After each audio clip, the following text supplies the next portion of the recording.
Valappad government ഹൈസ്കൂളിലെ 1984 ബാച്ചിലെ ഓർമ്മയിലെ school WhatsApp കൂട്ടായ്മയുടെ നേതൃത്വത്തിൽ ഭവന നിർമ്മാണ ധനശേഖരണാർത്ഥം സമ്മാന കൂപ്പൺ നറുക്കെടുപ്പ് നടത്തി.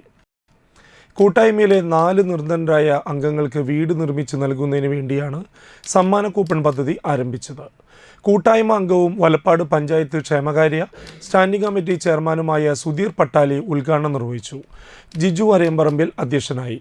ശിബ പ്രദീപ്, ശിവദാസൻ, സജിത്രൻ തയ്യൽ, ഗീത രവീന്ദ്രൻ എന്നിവർ സംസാരിച്ചു. ഇത്ര കാലയളവിനുള്ളിൽ ഇത്രയും ഒരു തീരുമാനമെടുത്ത് മുന്നോട്ട് പോയത് നിസ്സാര കാര്യമില്ല. ഇത് 4 പേർക്കാണ് വീട് ഉദ്ദേശിക്കുന്നത്. അതിലൊരാൾക്ക് കിട്ടിയെന്നാണ് പറഞ്ഞത്. കേരളത്തിൽ പ്രത്യേകിച്ച് ഇന്ത്യയിൽ 28 സംസ്ഥാനങ്ങളുണ്ടെങ്കിലും അത് കേരളം 4 ലക്ഷം വീടുകൾ സർക്കാർ ലൈഫ് പദ്ധതിയിലൂടെ കൊടുത്ത സ്ഥലത്താണ് നമ്മൾ സെപ്പറേറ്റ് ആയിട്ട് ബദൽ ആയിട്ട് ഇതുണ്ടാക്കിയിട്ട് കൊടുക്കാൻ ശ്രമം നടത്തുന്നത്.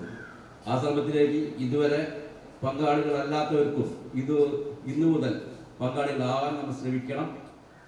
നമ്മളെ കൂട്ടുകാരെ എല്ലാവരും ഒന്നുകൂടെ ഒരുമിച്ച് നിന്ന് നല്ല രീതിയിലുള്ള പ്രവർത്തനം കാഴ്ചവെച്ചാൽ നമുക്ക് 50 ലക്ഷം രൂപ അല്ലെങ്കിൽ 60 ലക്ഷം രൂപ എന്നുള്ളത് നിസ്സാരമായി തോന്നും. ഇതൊരു ചവിട്ടുപടിയായി എടുക്കണം.